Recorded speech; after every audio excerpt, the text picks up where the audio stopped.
Arizona Senate President Andy Biggs joins the show this week to talk about the Arizona legislature and his run for Congress. Welcome to the Mike Broomhead Show. Well, I got a message, I got a song. Can I get a witness? Tell me what's going on. I show the people I've been away. Senate President Andy Biggs is going to join the show in just a little bit. Two-segment interview about the Arizona legislature and his decision to run for the CD5 seat being vacated by Matt Salmon. Broomhead's best this week is going to be, well, I'll let it out of the bag, spring training, and hashtag this is something really funny. But we start every show off with something we call the sweep. Well, this week, the big story, Super Tuesday. Trump wins 7 states for the Republicans.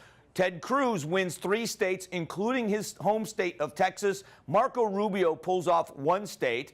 On the other side, Hillary Clinton wins 7. Bernie Sanders, surprising, wins 4 states. Really was only expected to win the 1 state, which was his home state of Vermont, but he ends up winning 4 states for the Democrats. Far from over. We do know now, though, that Ben Carson is stepping aside. Ben Carson decided that didn't want to go to the Fox News debate, and he makes his announcement or his concession speech at CPAC, which I think is a great way for him to go out. He is a statesman, very well liked by people, even though he couldn't resonate enough with voters to get his campaign really on track. How this is all going to play out now, we're going to see, as it looks as if Rubio and Cruz have teamed up, not by one getting out of the race, but going after Donald Trump. We know Mitt Romney makes that big speech. Donald Trump is a phony, a fraud. After all, this is an individual who mocked a disabled reporter, who attributed a reporter's questions to her menstrual cycle, who mocked a brilliant rival who happened to be a woman due to her appearance, who bragged about his marital affairs, and who laces his public speeches with vulgarity. Donald Trump says he admires Vladimir Putin. At the same time, he's called George W. Bush a liar. That is a twisted example of evil trumping good. Is any of this going to slow down Donald Trump getting the nomination? And what about Hillary Clinton? She is leading in delegates, but the investigation continues into this email scandal. So a long way from over. And our primary or presidential preference election in Arizona happens March 22nd. What's this landscape going to look like by the time the candidates get here? Another big story, this one here in the state of Arizona, is about education. I talked with the governor a couple of weeks ago about dollars in the classroom. They're pushing Prop 123, $3.5 billion from the state land trust into education, which a lot of people, most people would say we need more dollars in education in Arizona. I even agree with that. But how are we going to make that dollars in the classroom? It is the lowest percentage since 2001 when they began calculating this. Only 53% statewide of operating dollars go on instruction. The national average is over 60%. Lower teacher salaries, larger class sizes in the state of Arizona. Here's a weird statistic about this. 40% of Arizona school districts have less than 50% of their dollars in the classroom. It has got to get better. I don't know what it's going to take, but it must get better. Disappointing story. The Phoenix VA scandal is just abysmal. First, Sharon Hellman. She was the former director of the Phoenix VA. She was fired, but she wasn't fired because of the scandal and the lists and veterans not getting care. She lied on her financial documents. She took over $50,000 in gifts from a lobbyist over a 2-year period. $19,000 of that in 2013. She took an $11,000 trip to Disneyland with her family, plane tickets across the country, tickets to a Beyonce concert. She gets probation for all of these things, and it's just sad. The worst part about this, concerned employees at the Phoenix VA wrote an open letter picked up by the Daily Caller. They said that the Phoenix VA is the worst VA medical center in the entire country. They say it's embarrassing because management there is aware of the problem, and not only are they not fixing it, they are trying to cover it up, and the employees there are tired of it. We know in the past, whistleblowers who blew the lid off of this story lost their jobs or had their careers ruined because they dared speak against management. Here we have another group of Phoenix employees. So I would say to all of you, the issue that we've got to think about, that you should be focusing on, is what are we going to do about this? It's not a partisan issue. This isn't about Republicans or Democrats. Everyone, almost everyone, agrees that the veterans that have served their country earn the medical care that we promised them, and we're not providing it. There are members of Congress, every one of your members of Congress, both of your senators, McCain and Flake, should be hearing from all of us. Not about lip service, but I want to know, and I'm going to find out, what is being done. I don't want lip service anymore. This has been going on for years. The choice card that was issued, they issued a choice card, very limited for veterans. That card program needs to be expanded nationwide, where any veteran can take that card, and it is the Cadillac of insurance plans. They should be able to take that card and go to any doctor they choose, any medical facility they choose, any testing place they choose, and the government should pay for it. That's the medical care they earn. Take the pressure off the VA so they can focus on traumatic brain injuries and PTSD and prosthetics, the things that they're very, very good at. And to the good employees at the VA, to the men and women who work at the VA that know that they're there for the right reasons, we applaud your efforts, and we want the bad employees gone and the bureaucrats out so that you can do your job, because right now it is an abysmal place. And here's a statistic. The Veterans Administration is not required at all to hire veterans first. There is a federal law, I think it was called the Veterans First Act, that was passed. For federal jobs, departments of the federal government must consider a qualified veteran before they hire inside or go outside the agencies. Veterans get preferential treatment. The only group that doesn't have to abide by that is the leadership and management at the Veterans Administration. How's that for hypocrisy? So only 13% of the leadership at the Veterans Administration are made up of veterans. It's abysmal. It's something we all should be embarrassed about, but this is an election year. If you're registered to vote, like I am, you have the power to say to your members of Congress, whoever they are, do something. We want to know, or we'll make changes. We have the power to make those changes. And I can promise you from my position, we're going to do something about it. But it's going to take everyone not letting it go. Keep the commitment to the men and women that serve their country. They are owed that from us, and we're not providing it because we're allowing the bureaucracy to win. The union that runs, and this isn't an anti-union speech, this is just about the people in management. They shift from one bad place to another bad place to another bad place without any changes at the top because they're not required to look at veterans first. There are qualified people that could do a much better job in the Veterans Administration if they would open the doors and hire some veterans to take things over.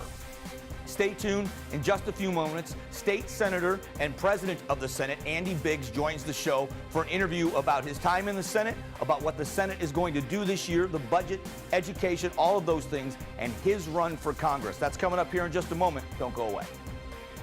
And don't forget to find us on all the social media platforms. Find us on Facebook, Instagram, and of course on Twitter. The Mike Broomhead Show is brought to you in part by Cliff Castle Casino Hotel and Sanderson Ford.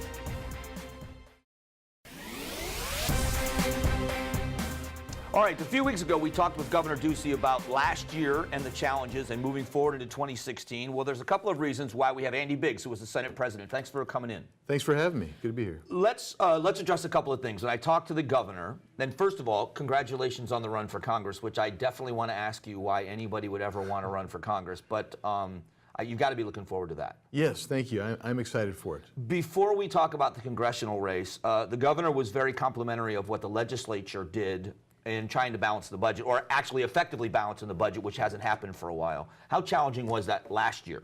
Enormously challenging, but you know, the governor really helped out. He was a great leader, and we were able to put the thing to bed actually in 63 legislative days, which is unheard of. It hadn't been done that fast in 50 years almost.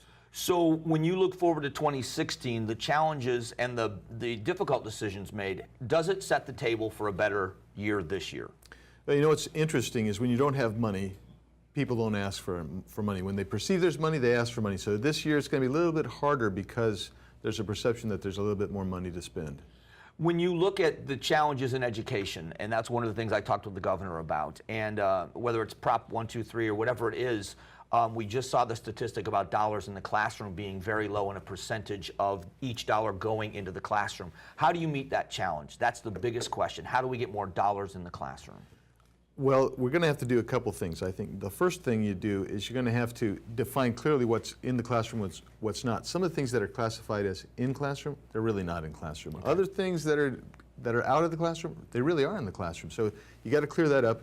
And the second thing is, I think you have to guide that a little bit more from the general level, which is the state, and say, look, we anticipate that 65, 70 cents of every dollar should be going right in the classroom, whether it's teachers, supplies, whatever. Can you mandate that at the legislature? Can you mandate school districts do it that way? You can, but there's always been enormous pushback against that. Okay. The numbers have always been, it's always difficult. People throw percentages around, but the story I saw was 40% of the school districts in Arizona have less than 50% of the dollar going into the classroom. And that to me sounds ridiculous. And so when you meet the challenges, and I am as optimistic as I've ever been, how do you meet that challenge without all of that pushback? How can you get them on your side to do it that way? Well, I don't know that you'll ever get there without the Okay. pushback. So, but what you can do is, and what I think needs to happen, and the governor and I have talked about this, is we have to do a massive reform of our K-12 funding system. It's the most Byzantine in the country. We have a little bit of pie here, a little pie there, and we're supposed to be constitutionally general and uniform, which we're not. We have districts that are far less funded than other districts. I mean, to the level of several $1,000s. We need to get that where all of them are evened out, and once you have that all evened out, then you can start really directing and say, why aren't you putting this in the classroom? Why is this all in transportation dollars? Why is this all in cafeteria funding? Those types of things, and that's where we got to get to. So when you look at the challenges of this year in your leadership role, what do you think are the priorities that need to be worked on from the legislature? Well, as far as education goes, education is always the number one funding, and so we look at it. So the first thing we did was we repealed the reduction in JTED funding last year. So that was huge. We need to get Prop 123 passed. We need to look at some other aspects of education funding, but then the pension reform has been enormous, what we've done with the pension reform, and that's going to be going to the ballot as well on the same day. That, for public safety pensions, we actually had municipalities going bankrupt. We have one agency that actually their employer contribution is 110%. They pay more for the employer's retirement than they were paying in salary. It's unbelievable. And see, that for me, the pension reform is such a big issue because we watch places like Detroit, which was at one time the wealthiest city in America, go completely bankrupt because of those obligations. So I'm happy to hear that in Arizona, we're learning from other people's mistakes. We don't want to be there in 25 or 30 years ourselves. Absolutely right, because that fund was ranked the 6th or 7th worst fund in the country for government pension. Now, we think we're going to correct it. We think what we've done will correct that. Arizona does not want the reputation of letting their municipalities go bankrupt. And this was a way to stop that and to shore it up and make it secure. That's important. And to keep our promises, too. All right, so one last question on the legislature side, and then I want to talk about your campaign for Congress. When you look at the way the governor's laid out a plan for making it easier for people to enter the workplace with some of the, knocking down some of the licensing requirements, where do you stand on that? And is that something you believe will drive people into the workplace easier? Yeah, I think, I mean, we have licensure for places where 40 other states have no licensure whatsoever. These are just barriers to entry. We've got to lower those barriers, get people out so they can get in the workforce, become productive. They're happier when they're productive. We're happier when they're productive. And that's what makes the state great, is we're moving that direction while other states are sometimes being static. Right. Okay, so in a moment, I want to talk to you about your campaign for Congress. Congressional District 5, Matt Salmon is going to vacate the seat. He's not going to run for re-election. He'll fulfill his term, and he has asked the Senate President to run for that seat. So we'll talk about a run for Congress while doing the state's business. All that in just a minute. We'll be back.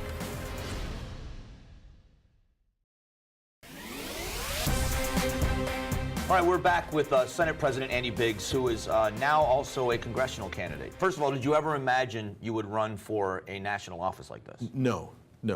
I tell you what, this is Matt getting together and talking with me. No, I did not anticipate doing this. It's interesting because whenever you hear about someone leaving an office like that, you think two things: either something bad, like maybe a health issue or a scandal. And I knew it wasn't going to be a scandal with Matt Salmon, and I was glad to hear it wasn't a health issue. He genuinely wants to spend more time with his family. Right. But then he asked you to leave yours and run for the office. So what convinced you that it was the right time for you to run for this office? Well, you know, I think we're losing probably one of the best congressmen in the country in Matt. And so he sat down, he said, would you run for my spot? And I said, well, maybe not. I mean, let's talk about that, because it is, as you say, it's a tough deal, it's a sacrifice. But I mean, I mean, he played on all of my sensibilities. He said, look, this is a great country. It's the greatest country in the history. It's in an existential crisis. We need people to go back who will stand tall, be firm. I've done it. I've had the crud kicked out of me, so to speak, and I'm worn out, and I need to be with my family. And he knows my family situation. It works out well for me with the family situation, and I felt like maybe, and my wife joined me, and we felt like I'm prepared to go back, stand up, fight for Arizona, fight for this country, and try to turn it back, change the path we're on.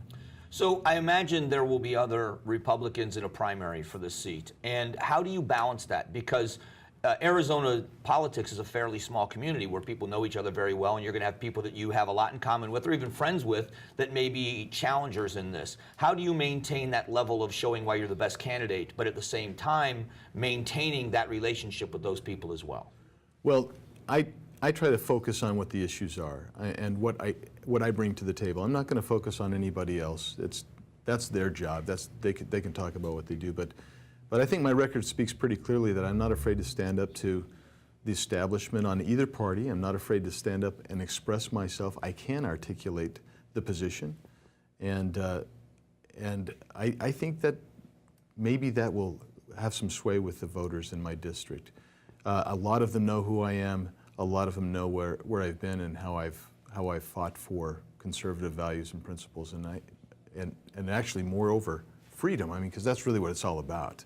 And so that's what I will focus on.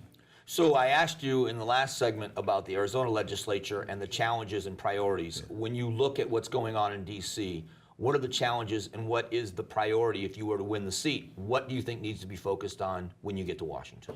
Well, I'm going to focus on tackling what I think is the biggest issue that we have in Washington, D.C. today, and that is a government that is basically out of touch with us as citizens in the various states, in the sense that they want to regulate everything we do, whether it's our education, our transportation, our energy, our water. I mean, they're regulating us to death. And at the same time, they're causing so much incredible debt and deficit for future generations. Well, I've lived it from the state side.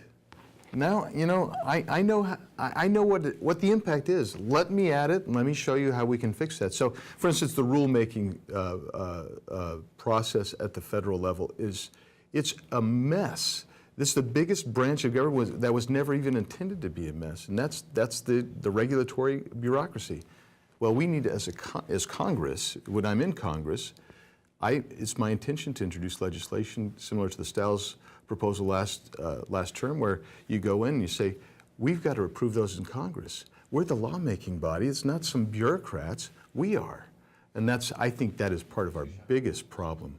When it comes to the budget, we talk all the time about how the Treasury takes in record dollars. It seems like every quarter we're seeing record dollars, and yet they're still spending at a deficit.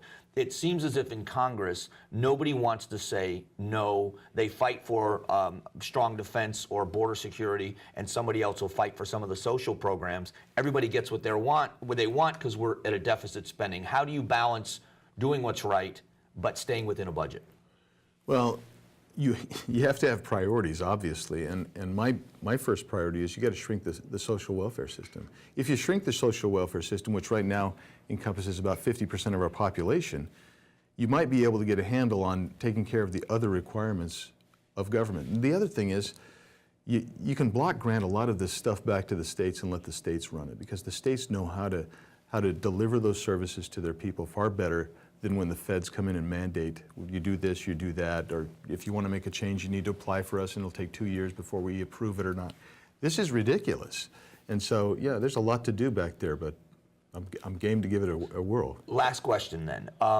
Congressman Salmon has done a great job with the Freedom Caucus. Being in D.C. with him, he's very well respected, even though he has been a part of the Freedom Caucus that has made some really big moves there. How do you maintain that level of diplomacy, bringing people to the table, but at the same time standing on principle? How do you do that? Well, the first thing you do is you communicate clearly, and you're fair. I mean, I think that's what you've just described is what I think my reputation is at the Capitol. I mean, both sides of the aisle will say I'm very fair with them, but I think they'll also tell you I'm very committed to my principles, and that's how I think you get the job done. All right, is it, I know your Twitter account is at Biggs for AZ, or at Biggs for, Andy Biggs for AZ. Yeah. Your website, the website. Andy Biggs for Congress. All right, AndyBiggsForCongress.com. You can find out more about the Senate President and his run for Congress. And thanks for your work, and we look forward to seeing how the campaign goes. Thank you. Thanks Great for to be with stopping you. by. We'll be back. Don't go away.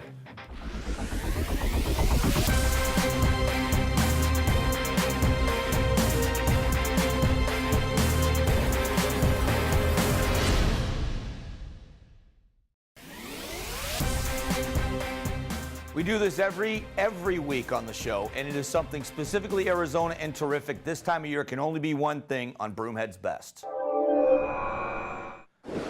All right, spring training, Cactus League tradition. It starts right now. This generates more than $800 million to the state's economy. We have 15 major league teams here, not to mention the fact that it is such a buzz when this is going on around town. You cross the valley. Now, as I've told the story before, I grew up in Florida where they have baseball there. Spring training's different because the teams are spread out so much. They're traveling greater distances to play. Right around the valley, we have professional teams. You get to see the best of the best in a very small, intimate setting. The players are much more relaxed. It's such a fun atmosphere. So it doesn't matter where you are in the valley, you have an opportunity to catch a game and watch the best in the game play at a time. It's so much fun. So welcome back to Major League Baseball. Welcome back to the Snowbirds and to the people that have come here to watch all of the spring training games.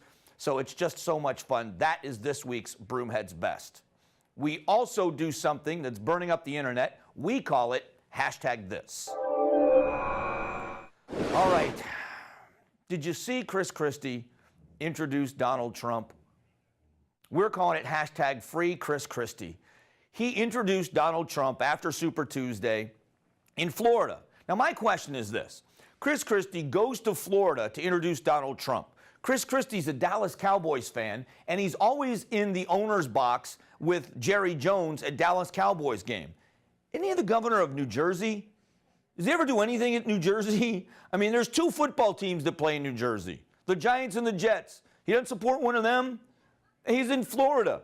Anyway, Chris Christie introduces Donald Trump, and then he stands in the background, and he had this, what the heck am I doing here look on his face. If you haven't seen it on the internet yet, go and look it up. It really was funny. It was Chris Christie introducing Donald Trump after the big Super Tuesday victory. So there you have it. That's this week's Broomhead's Best and #this. Don't go away. We got more to come. The Mike Broomhead Show is brought to you in part by Cliff Castle Casino Hotel and Sanderson Ford. Earlier during the sweep, we talked about the VA and the problems there, and I encourage everybody to contact their members of Congress. A list of the email addresses and phone numbers for your members of Congress, House members and the 2 senators in Arizona. We should all do our part here, contact them, let them know how you feel, and that we are going to tell all of our friends to contact them, and we're not going to stop until they fix the problem, especially with the Phoenix VA, but the VA across the country. It's the one thing we can do. These men and women stood up for us. It's time for us to stand up for them. So join me in it. And while you're at it, follow us on social media, because we're going to put all of these email addresses on the website here as well at AZTV. But follow us on social media. Put out what you've said to your members of Congress, and I'll do the same thing. We'll share it on social media, Facebook, Twitter, Instagram, so we can stay on top of this subject. Special thank you to Andy Biggs, the Senate President, for his time today in the interview. And next week on the show, Steve Wilkos from the Steve Wilkos Show that you can see here on AZTV every weekday at 10 and 11. He is a fantastic guy. He's in Phoenix, so we're going to get a chance to sit down with him for a few minutes. You're going to learn some things about him that will surprise you. His service to his country, his service to his community, and the great things he's doing with his show. So Steve will join me on next week's show as well. We're looking forward to that. And thanks again to all of your support, those of you that have reached out on social media to find me and to follow us here at AZTV 7. Catch the show here. You can always find it online as well. We'll be back next Saturday evening, so we hope you'll join us then. Have a great week, everyone. God bless. Get more of Mike Broomhead on Facebook, Twitter, and of course weekday mornings from 6 to 10 on News Talk 550 KFYI.